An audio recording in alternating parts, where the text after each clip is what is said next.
बेडग गटात प्रचाराच्या अंतिम टप्प्यात भाजपाची प्रचारात आघाडी.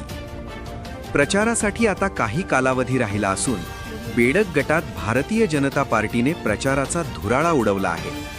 विष्णुपंत पाटील यांनी गाव भागातील वॉर्ड 2, 3, 4 आणि 5 मध्ये घर टू घर प्रचाराचा धडाका लावला आहे. त्यांना माजी उपसरपंच संभाजी नागरगोजे व भाजपचे ज्येष्ठ नेते अशोक ओमासे यांची साथ लाभली आहे. जिल्हा परिषद व पंचायत समिती निवडणूक 2026च्या निमित्तानं बेडग जिल्हा परिषद मतदारसंघात भारतीय जनता पार्टीच्या वतीने अस्मिताताई वनमोरे जिल्हा परिषदसाठी व पंचायत समितीसाठी विष्णुपंत पाटील आणि नरवाडगणातून रुपालीताई कांबळे यांना BJPने अधिकृत उमेदवार तिकीट दिलेलं आहे. या मतदारसंघात म्हणण्यापेक्षा मिरज पूर्व भागात दुष्काळ भागात सगळ्या लोकांनी अनुभवला आहे.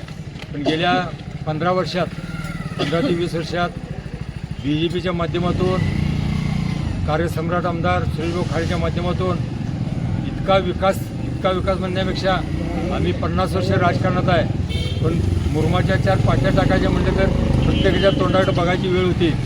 पण गेल्या 2009 पासून वाडीवस्तीचे रस्ते घ्या, गावातली मंदिर घ्या, समाज मंदिर घ्या, स्मशानभूमी घ्या आणि विकास फक्त आणि सुरेशभाऊंनी 2014ला सांगितलं होतं मिरज पूर्व मागणीमुक्त मतदारसंघ करू. आणि आता यात अजून त्यांना 4 वर्ष अवधी आहे. केंद्रात सत्ता BJPची आहे, राज्यात आहे आणि इथंसुद्धा BJPची सत्ता येण्यासाठी या जिल्हा परिषद पंचायत समितीच्या उमेदवारांना कमळाच्या चित्रासमोर बटन दाबून भरघोस मताने निवडून द्या. आणि लोकांना तर सांगायला लागत नाही. पूर्वी लोकांना हातावर सांगायला लागत होता, मीडिया झाले, कुठले आमदार कुठले खासदार काय कामं करतात का, आणि सगळ्यांना माहीत आहे. फक्त इथं फॉर्मॅलिटी झाली आहे इलेक्शनची. आणि किती जरी सांगितलं लोकांनी ठरवलं आपण मतदान कोणाला करायचं. आणि या लाडक्या बहिणीचे पैसे जमा झाले, पुढे होणार आहेत.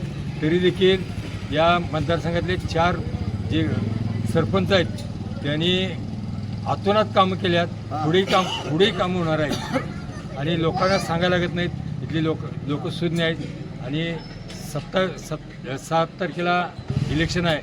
7:30 ते 5:30 दरम्यान प्रत्येकानं आवर्जून मतदान त्याशी करून मतदानाचं कार्य आपलं पार पाडा. आणि तुम्हाला सगळ्यांना समजून येईल.